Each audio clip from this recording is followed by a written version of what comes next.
உலகம் தோன்றிய காலத்திலேயே தோன்றிய ரிஷி நாரதர். அவர் பாதாளம், மேல்லோகம், பூலோகம் ஆகிய மூவுலகங்களுக்கும் சஞ்சாரம் செய்பவர் என்பதால் திரிலோக சஞ்சாரி என்று அழைக்கப்பட்டார். ஒரு நிகழ்ச்சியை திட்டமிட்டு நடத்தி வெற்றியடையச் செய்வதில் இவர் கை தேர்ந்தவர். பரம்பொருளான நாராயணனின் நாபி கமலத்தில் தொப்புள் பிரம்மா அவதாரம் செய்தார். பிரம்மாவின் மனதிலிருந்து சனகர், சனந்தனர், சனாதனர், சனத்குமாரர் என்று 4 பிறந்தனர். இவர்களை பார்த்து பிரம்மா, நீங்கள் எல்லாரும் 1000 கோடி மக்களை பெற்று பிரபஞ்சத்தை விஸ்தரியுங்கள் என்று கட்டளையிட்டார். ஆனால் அவர்களுக்கு அதில் சம்மதமில்லை. பரம்பொருளான ஸ்ரீமன் நாராயணமூர்த்தியை அடைவதே தங்கள் குறிக்கோள் என்று அவர்கள் இல்லறத்தில் ஈடுபட மறுத்துவிட்டனர். எனவே பிரம்மா மீண்டும் உலக சிருஷ்டியை பற்றிய சிந்தனையில் ஆழ்ந்தார். தன் உடல் உறுப்புகள் ஒவ்வொன்றிலிருந்தும் புலஸ்தியர், புலகர், அத்ரி, கிருது, மரீசி, ஆங்கிரஸ், பிருகு, தட்சன், கர்த்தமர், வசிஷ்டர் என்று ரிஷிவர்க்கத்தை படைத்தார். இவர்களில் பிரம்மாவின் கழுத்திலிருந்து பிறந்தார் நாரதர். பிரபஞ்சத்தில் பல கோடி மக்களை உருவாக்கும்படி படைப்பு கடவுள் அந்த ரிஷிகளுக்கு கட்டளையிட்டார். இவர்களில் நாரதரை தவிர மற்றவர்கள் தந்தையின் கட்டளையை ஏற்று இவ்வுலகை விஸ்தரிக்கும் பணியில் முழுமூச்சாய் ஈடுபடத் தொடங்கினர். நாரதருக்கு இதில் உடன்பாடில்லை. தந்தையின் சொல்லை புறக்கணித்தார். அதோடு மட்டுமல்லாமல் பிரம்மாவுக்கே உபதேசம் செய்யும் அளவுக்கு துணிந்து விட்டார். அப்பா, நீங்கள் தீய வழியில் செல்லும்படி என்னை தூண்டுகிறீர்கள். சத் விஷயங்களை பிள்ளைக்கு சொல்லித்தர வேண்டியதுதான் ஒரு தந்தையின் கடமை. அதை விடுத்து இவ்வாறு தவறுக்கு வழிவகுப்பது நல்லதல்ல.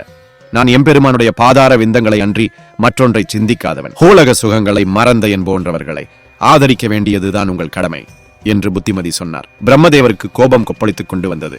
தன் பிள்ளை நாரதரை சபித்தே விட்டார். நாரதா, உன் அறிவு அழிந்து போக கடவுது. நீ பெண் பித்தனாக வாழ்வாய். பருவமங்கையர் 50 பேரை மனம் செய்து கொண்டு காமாந்தகாரனாக திரிவாய். சங்கீதம், வீணையில் பாண்டித்யம், குரல் வளம் என்று குதூகலத்தோடு சிற்றின்பத்தில் மூழ்கிப் போவாய். உன் அழகையும் இளமையையும் கண்டு பெண்கள் மயங்கித் திரிவார்கள். பார்ப்பவர் கண்ணுக்கு கந்தர்வனைப் போல வாலிபனாக தெரிவாய் என்று சாபமிட்டார்.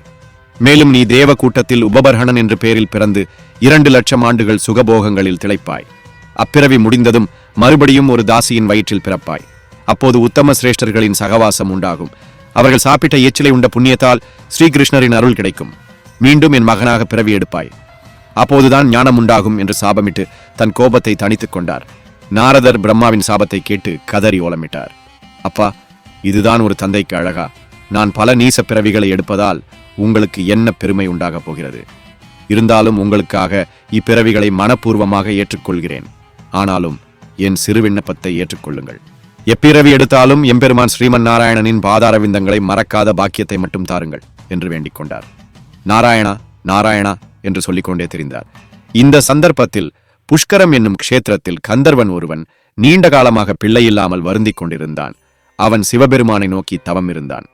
கந்தர்வனின் தவத்தை மெச்சிய சிவன் அவன் முன் தோன்றி பிள்ளை வரம் தந்தார்.